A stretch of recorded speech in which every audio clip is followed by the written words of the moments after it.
Hasharotlardan olinadigan mahsulotlar inson uchun oziq-ovqat va kiyim-kechak, farmatsevtika va bo'yoqchilik sanoati uchun zarur xomashyo bo'lib hisoblanadi.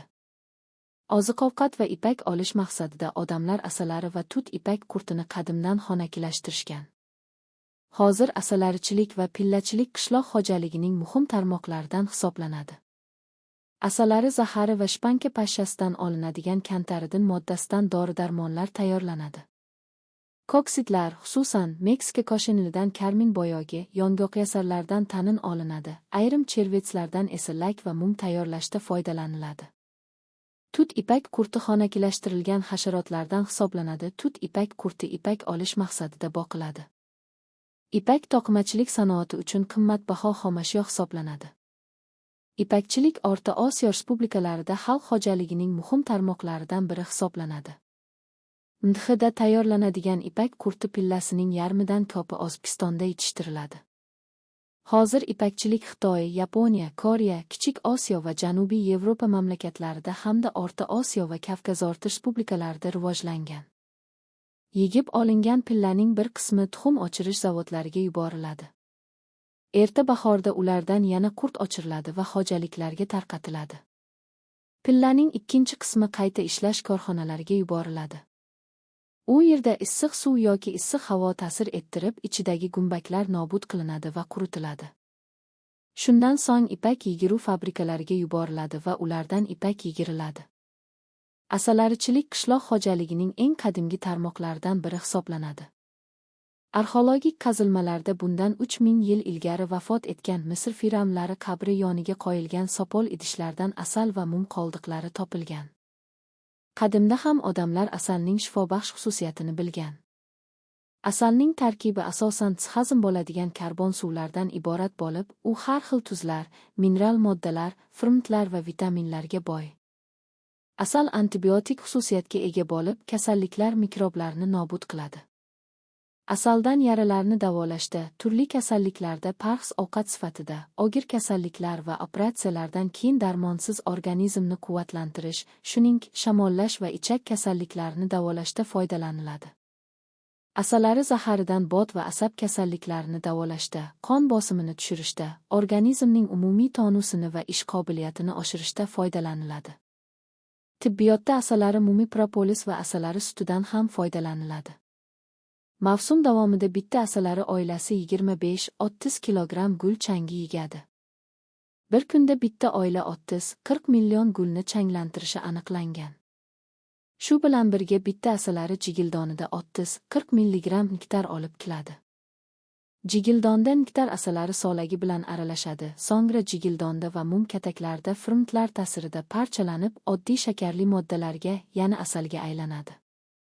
Bitta asalari oilasi mavsum davomida 100-120 kilogramm asal yigadi. Ana shu asaldan 40-50 kilogramm olinib, 60-70 kilogramm ari oilasi uchun qoldiriladi. Turli mamlakatlarda hasharotlar insonlar tomonidan ozuqa sifatida iste'mol qilinadi. Masalan, Yaponiyada buloqchilar lichinkasi, Xitoyda uzun mo'ylovli qongizlar lichinkasi, Afrikada esa chigirtkalar odamlar tomonidan oziq-ovqat sifatida iste'mol qilinadi. Hasharotlarning biotsenozdagi ahamiyati nihoyatda kattadir. Tabiatda faqat zararli yoki faqat foydali organizmlar bo'lmaydi. Hayvonlarning foydali yoki zararli ekanligi to'g'risida so'z yuritilganda odamlar ularning hayot faoliyati to'g'risida o'z manfaatlari yuzasidan subyektiv xulosa chiqarishadi. Hasharotlarning tabiatdagi ahamiyati ayniqsa ular ichida gullarni changlatuvchilari borligi bilan yanada muhimdir. Ular gulli o'simliklarni changlatib, hosilni oshiradi. Mo'tadil mintaqalarda o'sadigan gulli o'simliklarning 30% ga yaqini, tropik o'lkalarda yarmidan ko'prog'i hasharotlar yordamida changlanadi. Parda qanotlilar tabiatda va inson hayotida qiyos katta ahamiyatga ega. Ular asosiy changlatuvchi hasharotlar hisoblanadi. Ko'pchilik arisimonlar gul nektari va changini yegish bilan birga o'simliklarni changlatib hosildorlikni oshiradi. Bir qancha o'simliklar asosan arilar yordamida changlanadi. Changlatishda ikki qanotlilar, kapalaklar, qisman qongizlar turkumlari vakillari ham ishtirok etadi. Bir qancha o'simliklar, girchxa, kungaboqar, uyda sparga, qoqot, anjir, olma, qovun, tarvuz, qovoq, no'xat, mosh, loviya, bangidvona va boshqalar asosan hasharotlar yordamida changlanadi. Hasharotlar yordamida changlanadigan o'simliklar entomofil deyiladi. Entomofil o'simliklar hasharotlar changlatmasa mutlaqo urug' hosil qilmaydi. Evolyutsiya jarayonida hasharotlar bilan gulli o'simliklar o'rtasida o'ziga xos moslanishlar paydo bo'lgan.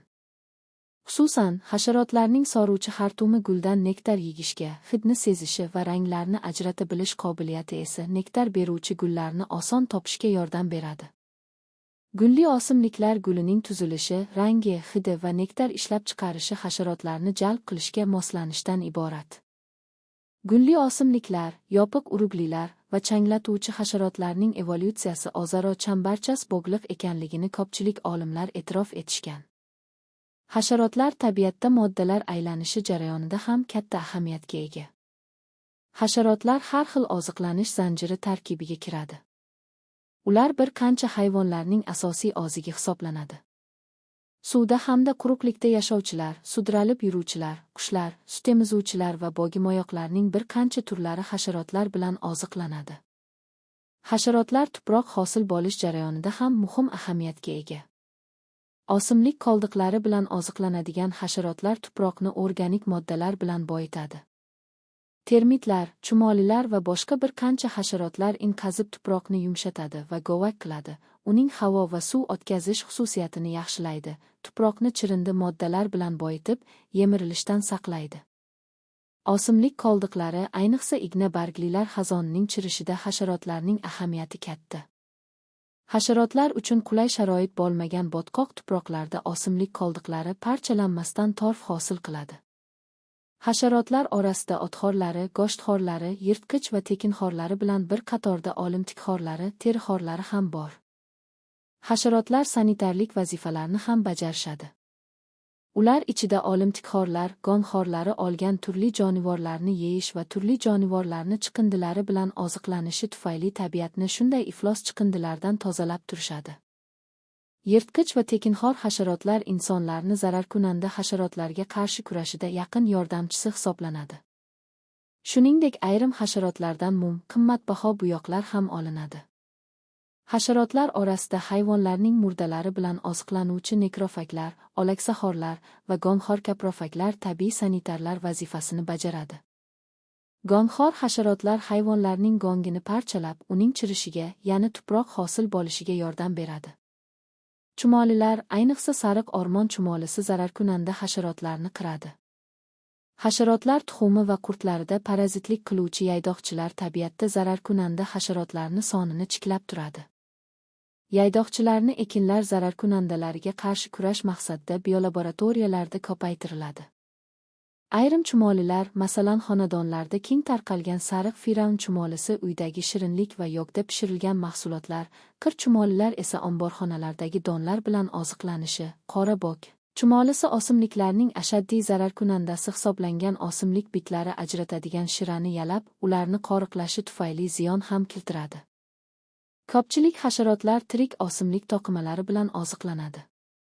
Lekin ularning hammasini zararkunanda deyish mumkin emas. Aksincha, ular tabiatda moddalar aylanishining eng muhim zuvnosi hisoblanadi. Bu jihatdan ularni o'txo'r umurtqali hayvonlarga o'xshatish mumkin. O'z navbatida, hasharotlarning o'zi ham boshqa hayvonlar, masalan, qushlar, sudralib yuruvchilar, suvda hamda quruqlikda yashovchilar, hasharotxo'r sut emizuvchilar, yirtqich hasharotlar uchun oziq manbai hisoblanadi. Hasharotlarsiz umurtqali va umurtqasiz hayvonlarning ko'pchiligi hayot kechira olmagan bo'lardi. Boshqa ko'pchilik gulli o'simliklar ham hasharotlar bilan changlanganda mol hosil beradi. Faqat yakka yashaydigan arilar yordamida changlanadi. Paxmoq arilar sparganing asosiy changlatuvchisi hisoblanadi. Chunki ularni boshqa joylarga ko'chirib borish qulay hisoblanadi. Asalarilar juda ko'p o'simliklarning asosiy changlatuvchisi hisoblanadi. O'simliklarni changlatishda parda qanotlilar bilan birga gullarda oziqlanuvchi hamma hasharotlar, jumladan ikki qanotlilar va kapalaklar ham ishtirok etadi. Changlatuvchi hasharotlar bo'lmaganida edi, juda ko'p o'simliklar guli urug' tugmasligi sababli yo'qolib ketgan bo'lar edi. Tabiatda ko'pchilik qongizlar va ikki qanotlilar qurtlari hayvonlarning tizagi bilan oziqlanadi. Hasharotlarni turli-tuman bakteriyalar, zamburuglar, virus va sodda hayvonlar kasallikka yo'liqtiradi. Hozirgi vaqtda 250 ga yaqin tur bakteriyalar hasharotlar olami bilan bog'liq. Hasharotlarning bakterial kasalliklaridan, bakteriozlardan ba'zi birlari zararli hasharotlarga qarshi kurashda keng foydalaniladi. Hasharotlarning turli kasalliklarga uchrata oladigan zamburuglar, gripplar turi 400 dan ortib ketadi. Hasharotlarning zamburug kasalliklari, mikozlar, dan muskardioz tangacha qanotlilar, qongizlar va qandalalarda tez uchrab turadi. Bu kasal bilan kasallangan hasharotlar usti zamburug inchalari, gribnitsalar bilan qoplanadi. Muskardina zamburuglari bir turining sporalari asosida tayyorlanuvchi biopreparatlar bir qator zararkunanda hasharotlarga qarshi qo'llaniladi. Virus kasalliklari ko'proq tangacha qanotlilarda uchraydi. Hasharotlarning viruslari xuddi boshqa hayvonlar, o'simliklar va odamlarning viruslari kabi faqat tirik organizm hujayralari ichida yashay oladi, ularning yadrosini yoki sitoplazmasini zararlaydi. Shunga ko'ra yadro va sitoplazma viruslariga ajratiladi. Hasharotlar to'garak chuvalchanglarga kiruvchi nematodalar bilan ham kasallanadi. Nematodalardan ayniqsa mirmititlar oilasiga qarashli vakillari katta ahamiyatga ega. Mirmititlar hasharotlarning tana boshligida parazitlik qiladi. Ko'pgina tur o'rgimchaklar, kanalar, ko'poyoqlilar ham entomofaglar qatoriga kiradi. Hasharotlarning entomofag turlari bir necha minglab hisoblanadi. Hasharotlar katta sinfiga qarashli 5 ta turkumida parazit turlari va 16 turkumda yirtqichlari borligi ma'lum. Ko'pchilik parazit turlari parda qanotlilar va ikki qanotlilar turkumlariga mansubdir. Parda qanotlilardan brakonidlar va ixneomonidlar oilalariga kiruvchi yaydoqchilar vakillari, shuningdek slonidlar, bir qator skolarlar va boshqalar entomofaglar sifatida katta ahamiyatga ega. Ikki qanotlilar turkumidan entomofaglarga, parazitlarga asosan taxin va sarkofag pashshalar kiradi. Parda qanotlilar va ikki qanotlilar turkumlari orasida yirtqich entomofaglar anchagina. Qongizlar turkumidan ayniqsa tugmacha qongizlar oilasiga kiruvchi vakillari foydali hisoblanadi. Ularning bir qancha turlaridan zararkunandalarga qarshi biologik kurashda foydalaniladi. Koksinliklar asosan koksitlar, shiralar, aliroidlar va o'simlikxo'r kanalar kabi zararkunandalar bilan oziqlanadi. Toshqonlar oilasiga qarashli yirtqich qongizlar ham ma'lum ahamiyatga ega, ular ko'proq tuproqda yashaydigan hasharotlar, ko'k qurt va simqurtlar bilan oziqlanadi. Yirtqich chumolilar juda ko'p hasharotlarni nobud qiladi. Chumolilarning ba'zi turlaridan o'rmon zararkunandalariga qarshi kurashda foydalaniladi. Sirfid va gallitsa pashshalarining yirtqich lichinkalari o'simlik bitlari, koksitlar va o'simlikxo'r kanalar bilan oziqlanib, ularning sonini kamaytirib turadi. Goza, bda, makkajo'xori va boshqa dala ekinlarida hamda mevali va iyota daraxtlarida yashaydigan oltinkozlar o'simlik bitlari, o'rgimchakkanalar va boshqa zararkunanda hasharotlar sonini kamaytirishda qatnashadi. Ko'pchilik entomofag parazitlar lichinka davrida olja tanasi ichida qishlaydi. Lekin boshqa usulda qishlovchi hasharotlar ham bor. Masalan, zararli hasvaning tuxum parazitlari tilnomuslar yutuk davrida qishlaydi. Yetuk parazit hasharotlar hammasi deyarli erkin hayot kechiradi va qo'shimcha oziqlanadi. Ular nektar va gul changlari, shira so'ruvchi hasharotlar chiqindisi, shudring tomchilari bilan oziqlanadi. Yetuk hasharotlarning qo'shimcha oziqlanishi ular hayotining davom etishiga va nasldorligiga ta'sir etadi. Masalan, olma kuya qurtining parazitianiaspis osib chiqqandan so'ng qo'shimcha ovqatlanmasa oz miqdordagi tuxumlarini 1-3 kunda qo'yib tamomlaydi. Urg'ochi zot qo'shimcha oziqlansa uning umri 30-40 kunga qadar cho'ziladi, nasldorligi esa bir necha marta ortadi. Parazitlarning tuxum qo'yish joyi va lichinkalarining oziqlanish xarakteri ham turli-tumandir. Tuxumxo'rlar, trixogrammalar, tilnomuslar o'z tuxumlarini oljalarning tuxumlari ichiga qo'yadi. Parazitning lichinkasi tuxum borligi bilan ovqatlanib rivojlangach, uning ichida gumbakka aylanadi. Ko'pchilik parazitlar o'z tuxumlarini xo'jayin lichinkasi, gumbagi va hatto yutuk zotlarning tanasiga qo'yadi. Ba'zi parazitlarning qo'ygan bir dona tuxumidan embrionning bo'linib ketishi tufayli 2 yoki ko'p lichinkalar 1000-2000 tacha rivojlanadi. Bunday tipdagi ko'payish poliembrional usulda ko'payish deyiladi. U bir qancha brakonidlar va xaltsitlar oilalariga xosdir. Parazit pashshalar tuxum yoki lichinkalarini o'simlik yaproqlariga va tuproqqa qo'yadi. Ba'zi taxin pashshalari juda ko'p miqdorda tuxum qo'yadi va ulardan lichinkalar olja oshqozoniga tushsagina rivojlana boshlaydi. Yirtqich hasharotlar tuxumlarini o'zlarining oljalari bo'lmish o'simlik bitlari, koksitlar, kanalar koloniyasi orasiga yoki ularning yaqin atroflariga qo'yadi. Yirtqich hasharotlar bir yoki bir necha tur oljalar hisobiga oziqlanadi. Hasharotlar sonini kamaytirib turishda umurtqali hayvonlarning roli ham beqiyosdir. Hasharotxo'r qushlardan qorayaloqlar, chugurchuqlar, shaqshaqlar, chittaklar va boshqalarni ko'rsatish mumkin. Qorayaloq yer haydash vaqtida tuproqda yashovchi hasharotlarni, shu jumladan zararkunandalar sonini kamaytiradi. Chugurchuqlarni chigirtkalarning ashaddiy kushandasi deb atash mumkin. Bog' va boshqa daraxtzorlarda turli-tuman hasharotlarni kamaytirishda chittaklar, kakkular, qizilishtonlar va boshqalarning xizmati katta. Qurbaqa, baqa va tipratikanlar ham zararkunanda hasharotlar bilan ko'plab oziqlanadi.